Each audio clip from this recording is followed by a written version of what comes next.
par rapport à l'engagement, je voulais en profiter juste pour faire une petite parenthèse, mais on parle de fidélité, d'être fidèle dans les petites choses, d'être redevable, tout ça. Mais c'est comme un principe que je trouve important au sein de l'Église, c'est d'arriver à l'heure. C'est d'arriver en avance. C'est vraiment pour moi un principe qui est important parce que lorsqu'on travaille dans une entreprise, eh bien, on n'arrivera pas en retard. Pourquoi? Parce que le patron, c'est certain qu'à un moment donné, il va nous rencontrer parce que ça ne donne pas un bon témoignage déjà au patron. Bon, c'est sûr que là, on est à l'église, on se dit c'est moins grave. Mais moi, je trouve ça encore plus important à l'église, dans la maison de Dieu. Surtout la louange, c'est le moment où est-ce qu'on peut vraiment rentrer dans la présence de Dieu, mettre nos préoccupations de côté, puis se concentrer sur le Seigneur, puis ça nous rend prêts pour le message qui vient après. Puis moi, je trouve que moi, en tant que pasteur, j'ai plus de facilité à vouloir confier des responsabilités à ceux qui vont être là, peut-être plus en avance, parce qu'il y a des besoins.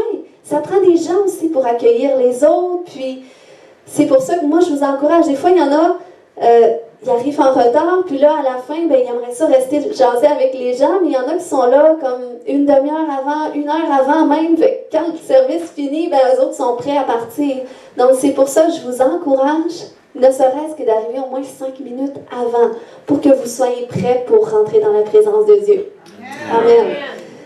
Donc maintenant, qu'est-ce que ça attire dans notre vie, l'honneur? Il y a 3 éléments ce matin que je veux partager, que l'honneur va attirer. Premièrement, c'est l'onction et l'assignation.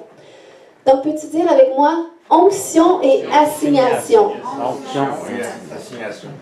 Donc, lorsqu'on lit les Écritures, on voit, par exemple, que l'onction du Saint-Esprit, c'est quelque chose qui se transfère par l'imposition des mains. On voit quelques exemples, par exemple, lorsque les apôtres dans l'Église primitive, lorsqu'il y avait des gens qui étaient appelés à un ministère particulier ou à une nouvelle fonction, qu'est-ce qu'ils faisaient? C'est qu'ils leur imposaient les mains, puis ils priaient que le Saint-Esprit les remplisse, les oigne pour cette onction, pour cette fonction qui était pour remplir pour l'œuvre de Dieu. Donc, à travers l'imposition des mains, il y a une onction qui se transfère. Mais il y a aussi une onction qui se transfère à travers le service. Et ça, c'est particulier.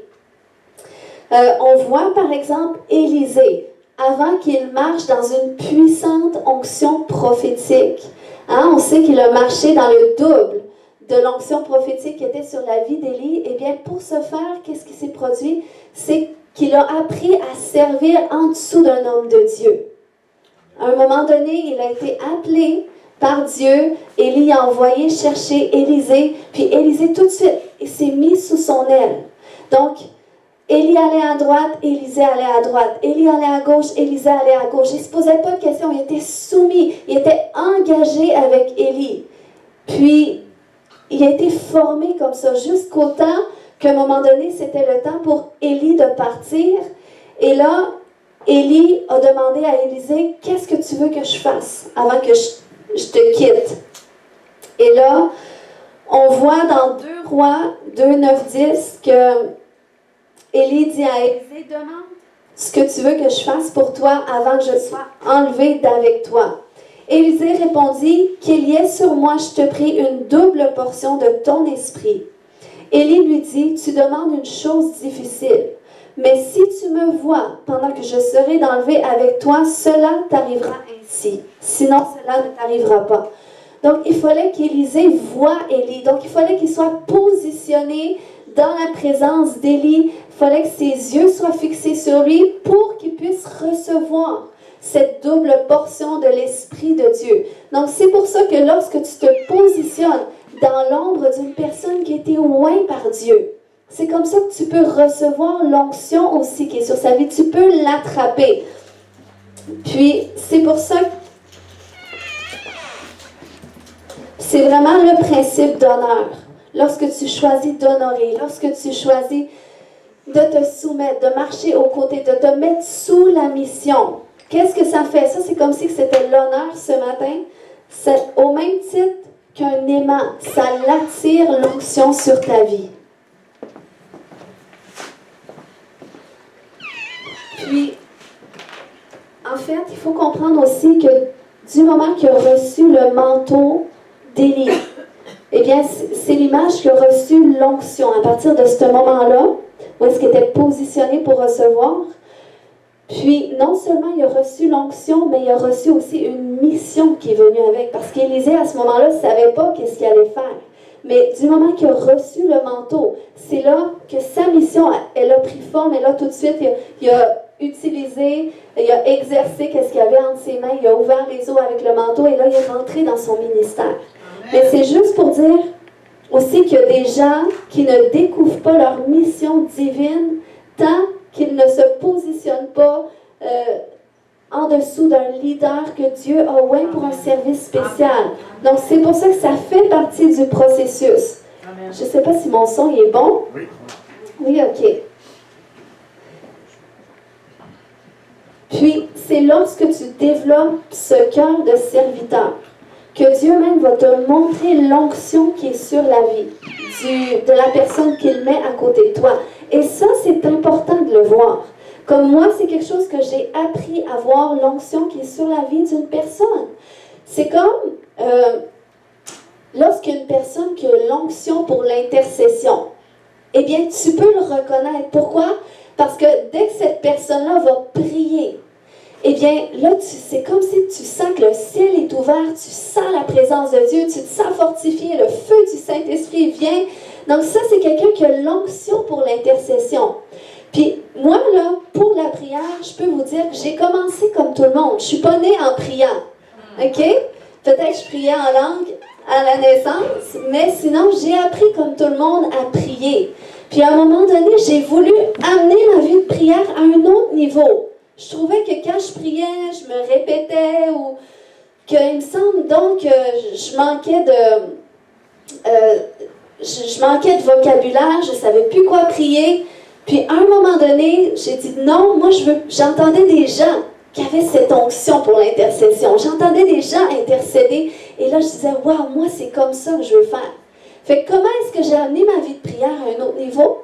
C'est que j'ai commencé à écouter comment les gens prient, ceux qui ont cette onction pour l'intercession. J'ai écouté.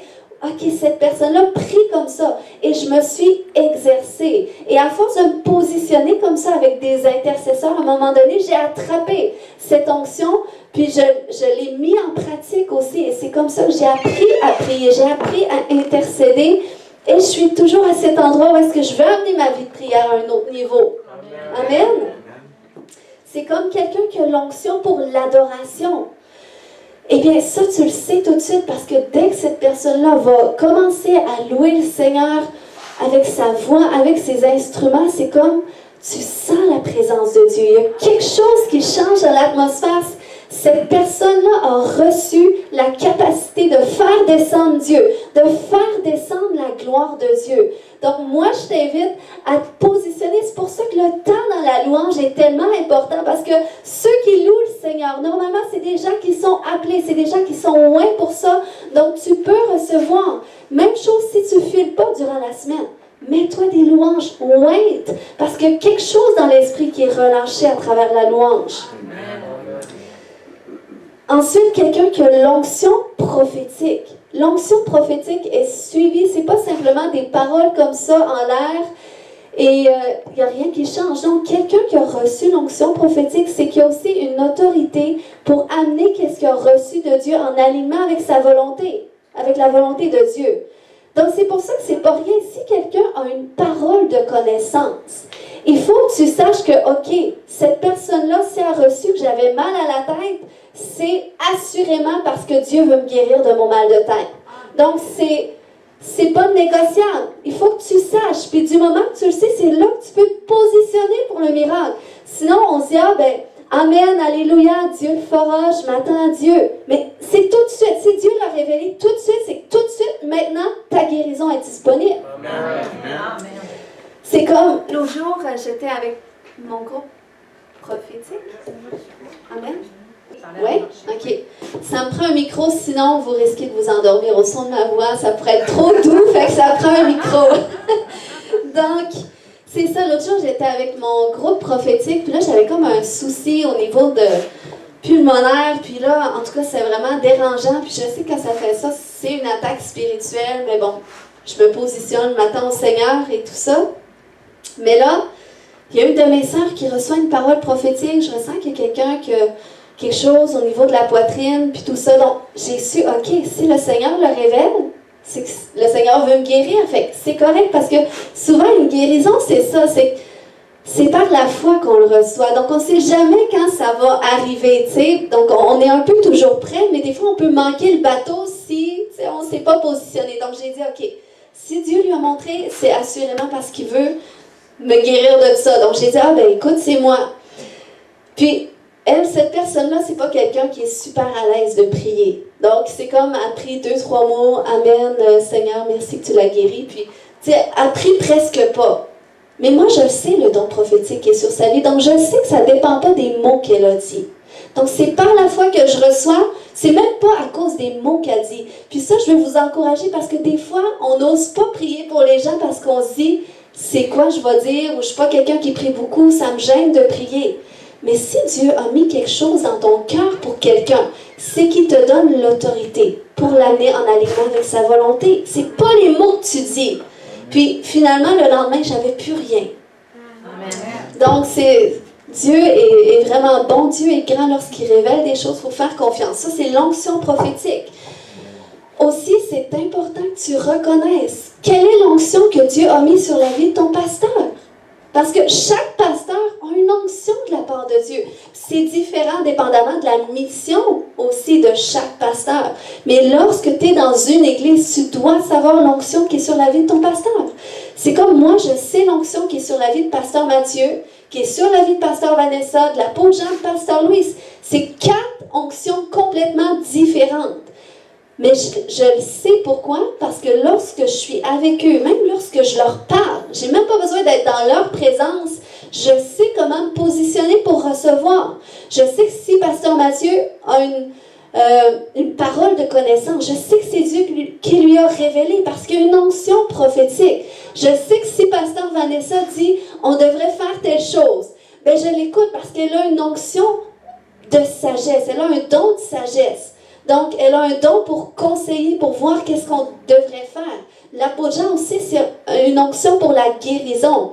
Puis, c'est comme les gens, lorsqu'ils reçoivent la prière pour la peau de Jean, ils ont tellement comme la foi, sont tellement positionnés parce qu'ils reconnaissent l'onction qui est sur sa vie. Donc, c'est pas tant la peau de Jean, mais c'est plus le fait que les gens reconnaissent qu'est-ce qui est sur sa vie, qui leur permet de recevoir. C'est comme votre pasteur, le Seigneur m'a donné une onction pour la délivrance. Donc, c'est un don de Dieu. C'est Dieu qui m'a donné ça.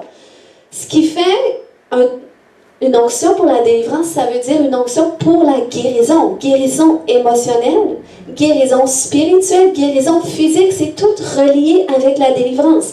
Et c'est pour ça qu'il faut que tu saches, si tu arrives à l'église le dimanche matin, tu es tourmenté.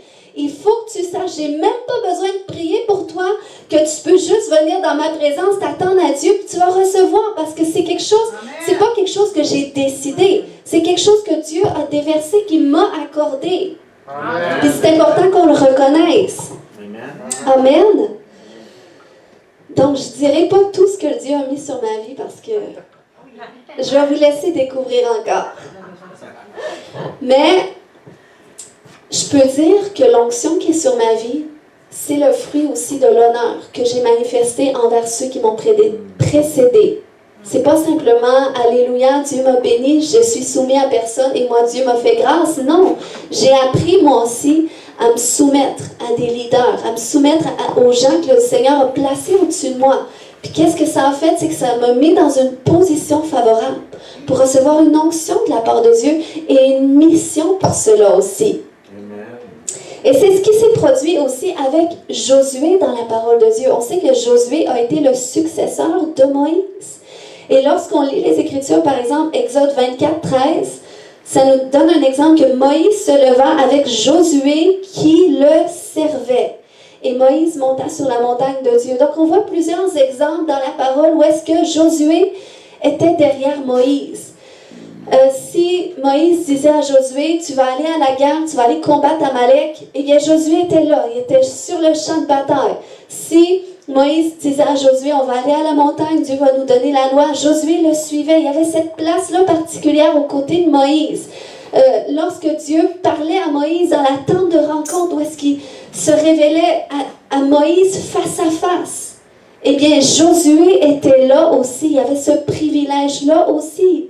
Et à cause de son service, à cause de la fidélité qu'il manifestait dans la fonction aux côtés de Moïse, eh bien, à un moment donné, Dieu l'a promu publiquement. On lit dans Nombre 27, 18 à 20, que l'Éternel dit à Moïse, « Prends avec toi Josué, fils de Nun, un homme en qui réside l'Esprit, et pose ta main sur lui.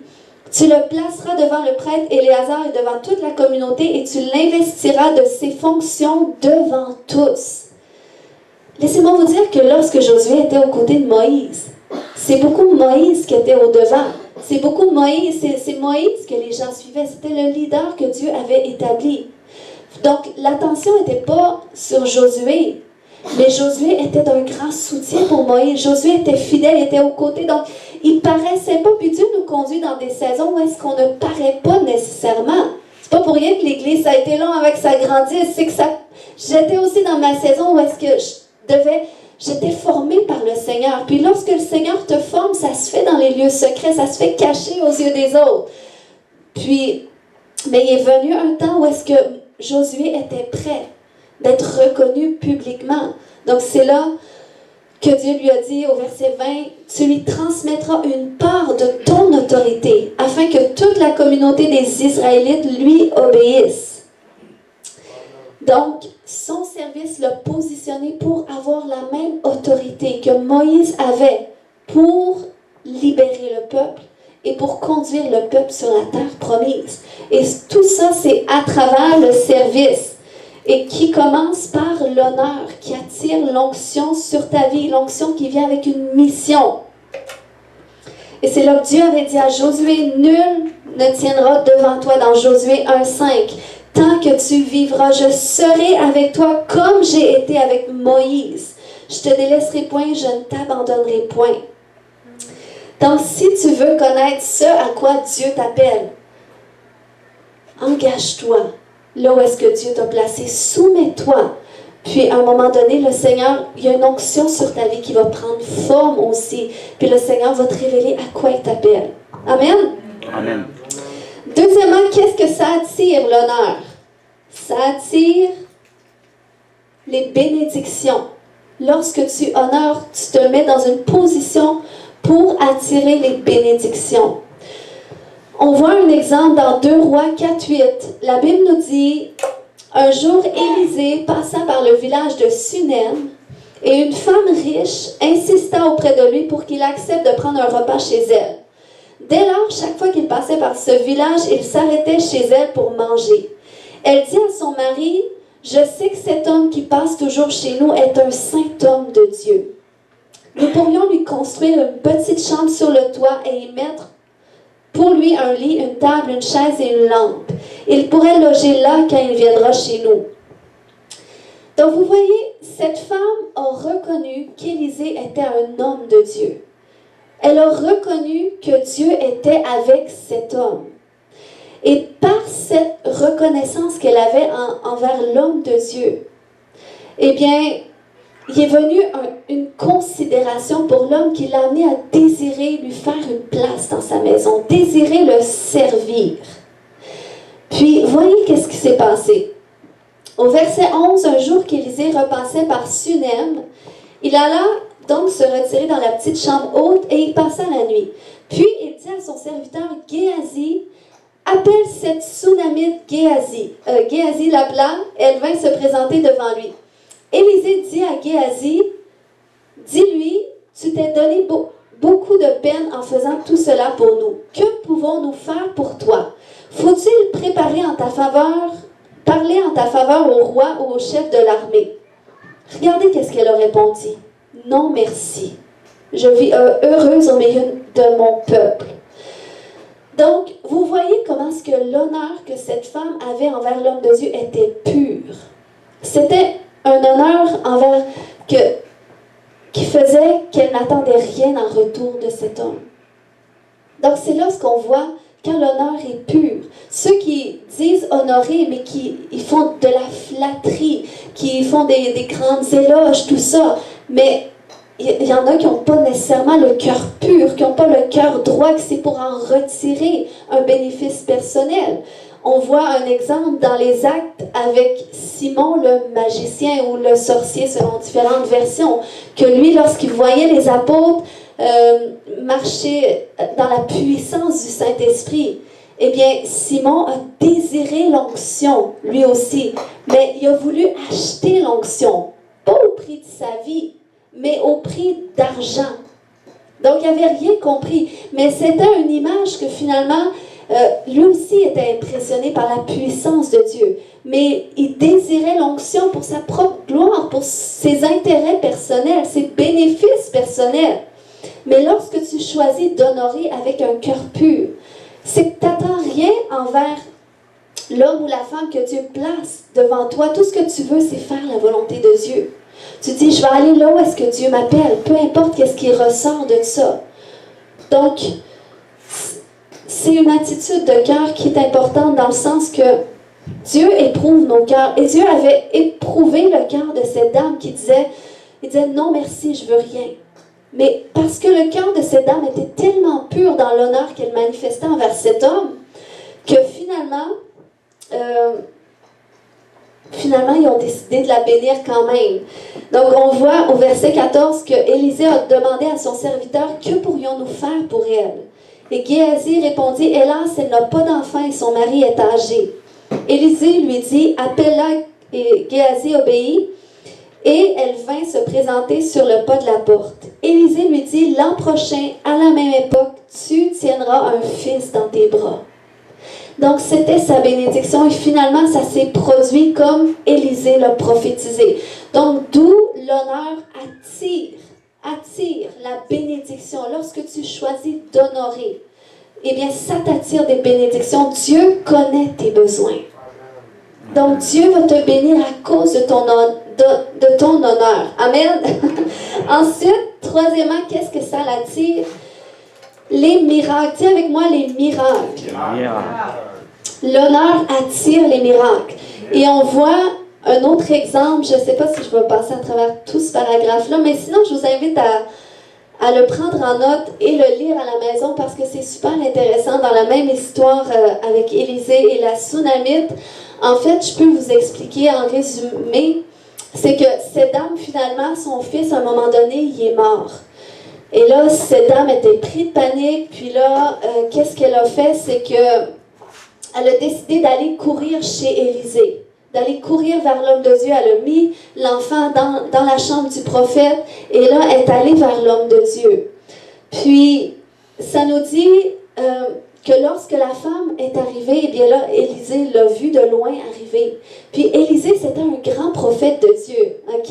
Il était même capable d'entendre qu'est-ce que le roi de Syrie disait dans sa chambre par rapport aux stratégies qu'il devait adopter pour l'armée, donc pour combattre le peuple d'Israël. Donc, à cause d'Élisée, les Syriens ne parvenaient pas à combattre le peuple d'Israël. Donc, c'était un puissant prophète qui entendait très bien de la part de Dieu.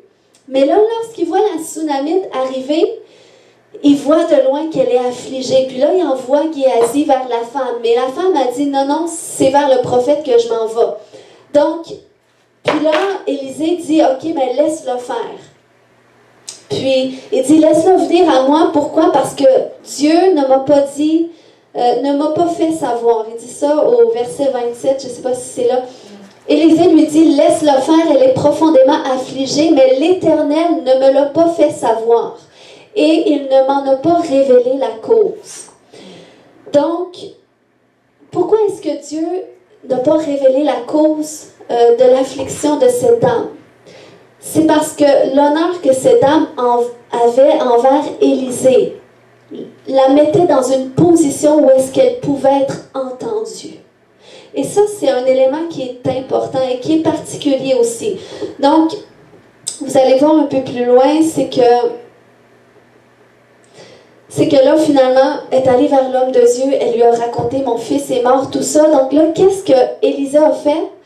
C'est qu'il a pris son bâton, il l'a donné à Géasi, il a dit, toi, va vers l'enfant, va le mettre dans son visage et tout ça. Donc, Élisée a délégué son autorité à son serviteur Géasi pour faire le miracle envers l'enfant. Mais les choses n'ont pas fonctionné. Pourquoi? Parce que cette femme qui était décidée, lorsqu'une femme est décidée, c'est dur de faire changer ça, Dieu le sait. Mais finalement, cette femme a dit non, elle dit c'est toi qui vas y aller. Moi, je ne bouge pas si c'est toi qui y vas pas. Puis, qu'est-ce qui s'est produit? C'est que, à cause de l'honneur de cette femme envers l'homme de Dieu, eh bien, finalement, c'est elle qui avait le bâton dans ses mains. Donc, c'est elle qui était en position d'autorité pour dire, moi, si j'ai dit que ça allait être toi, par toi que le miracle allait se faire. Même si tu envoies ton serviteur, ça ne fonctionnera pas. Donc, c'est là que, finalement, le serviteur, il est revenu, il a dit, il ne s'est rien passé. Donc là, Élisée, même, il était en position d'autorité, c'était le prophète. Mais il était soumis à la femme pour dire, OK, c'est bon, je vais aller prier pour ton fils. Et finalement, il s'est produit le miracle qu'elle attendait. Donc, vous voyez, lorsque tu honores l'homme ou la femme que Dieu place devant toi, lorsque tu considères l'onction que Dieu a mis sur sa vie, eh bien, ça te met dans une position d'autorité pour recevoir ton miracle. Au même titre que la femme à la perte de sang, qui avait reconnu, OK, Dieu est vraiment avec Jésus. Il est vraiment avec cet homme. Donc, ça veut dire que moi, je n'ai même pas besoin de lui demander son accord. Je peux juste toucher son vêtement, puis je vais être guéri. Amen. Donc, c'est le genre de foi-là où est-ce que tu dis, écoute, j'ai seulement besoin de me positionner, puis Dieu n'a pas le choix de répondre. Pourquoi? Parce qu'il répond à la foi. Amen. Dieu est le rémunérateur de notre foi. Amen.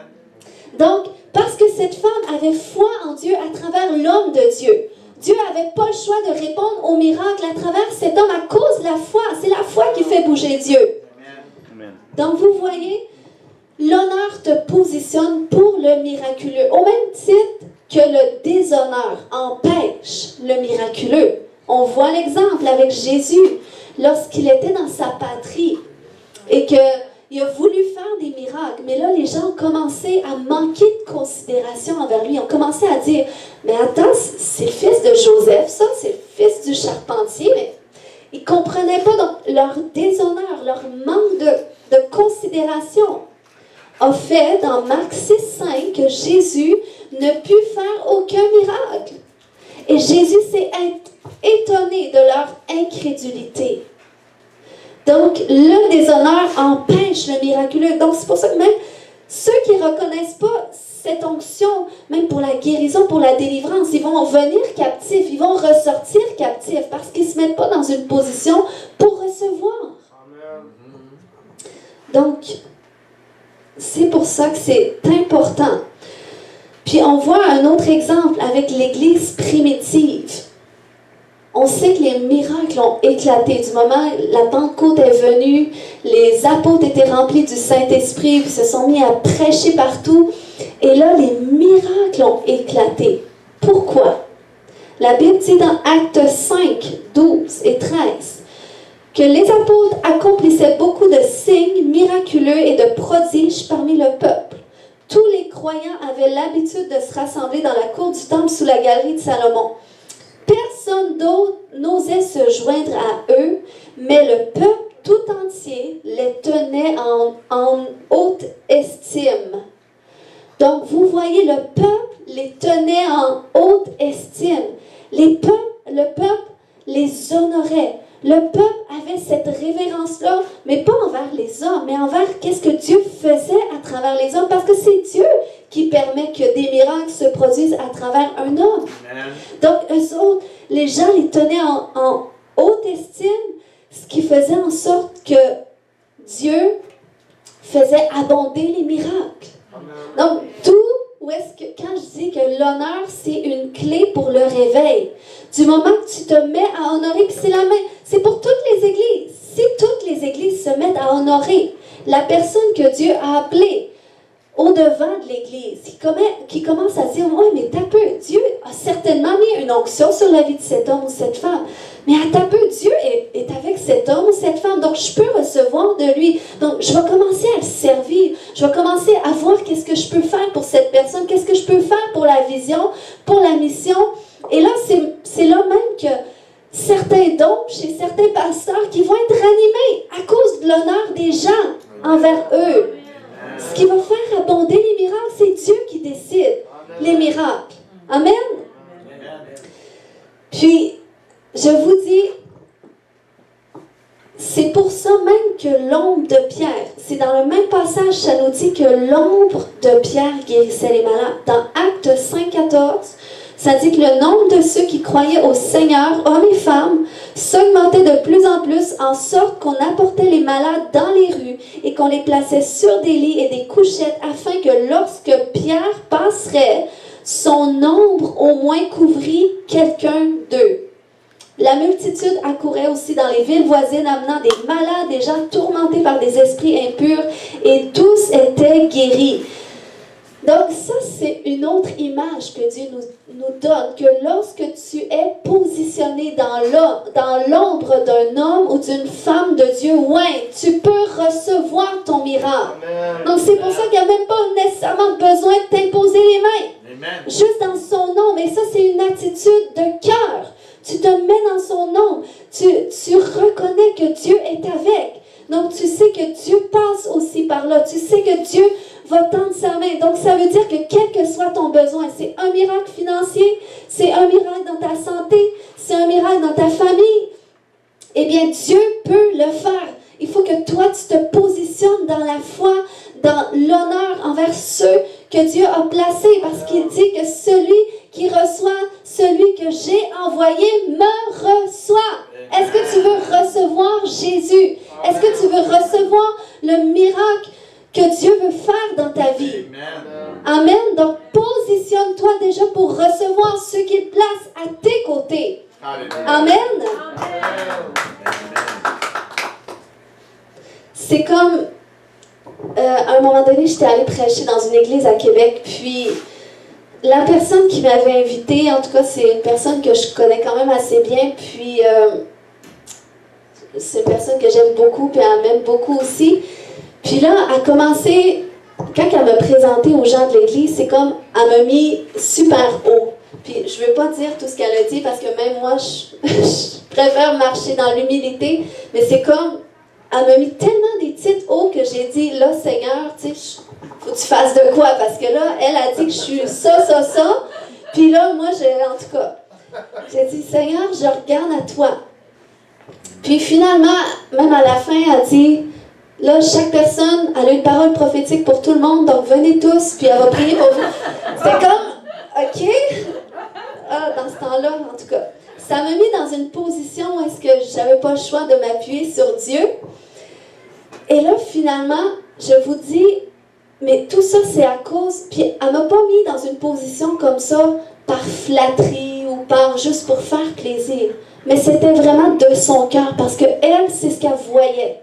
Donc, à cause de l'honneur qu'elle a même manifesté publiquement, je vous dis, elle m'avait dit, parce qu'elle était moins à l'aise, elle disait, je veux pas que tu fasses de délivrance dans l'église. Elle dit, les gens sont moins habitués, puis j'ai des nouveaux.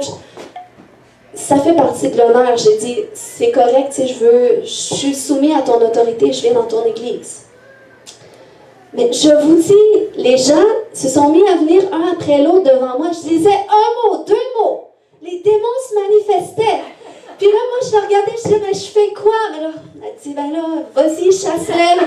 Je les chassais, puis là, un autre. Je disais juste, je brise cette malédiction. Puis là, tout de suite, les gens, j'ai jamais encore vécu ça dans l'église ici. Mais je vous dis, c'était simple, ça coulait.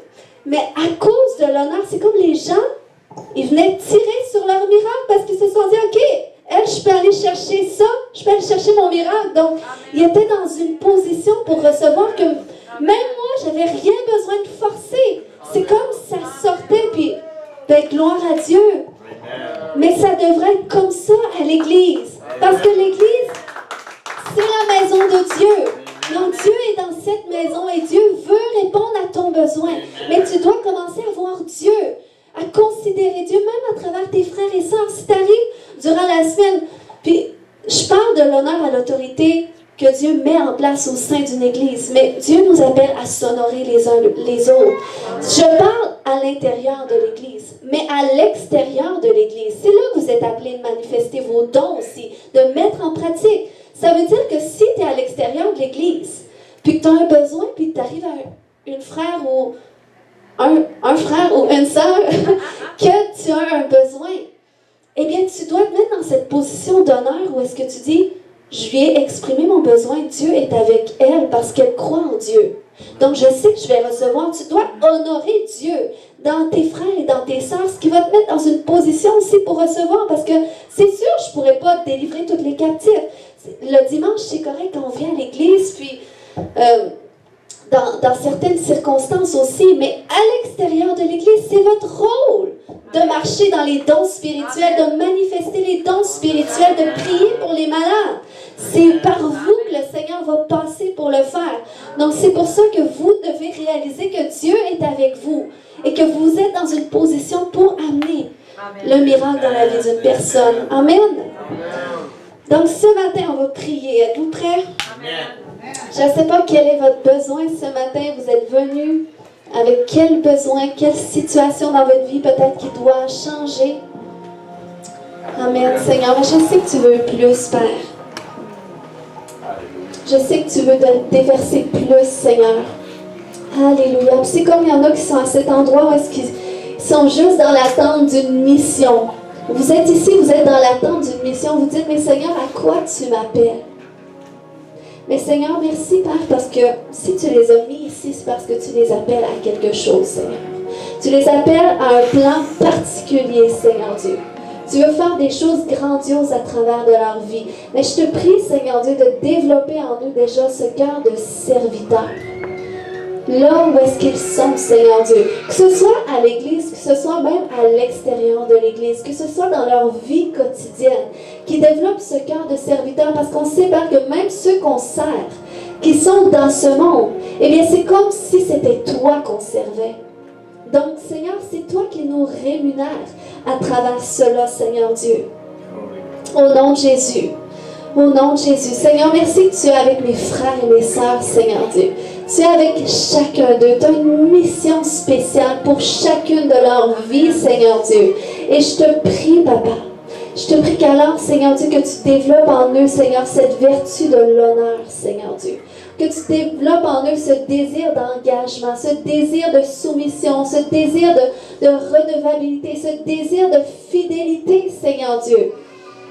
Eh bien, Seigneur, merci, Père, que tu les positionnes pour leur confier de plus grandes choses. Tu les positionnes pour leur révéler de plus grandes choses.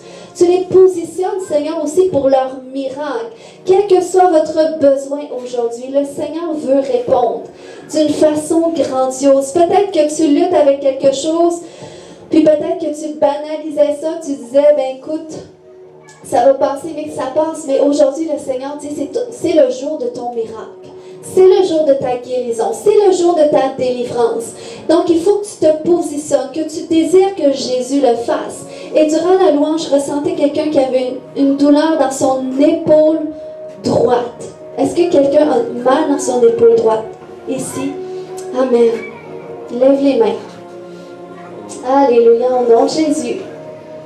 Alléluia, au nom de Jésus. J'arrache cette douleur maintenant dans ton épaule.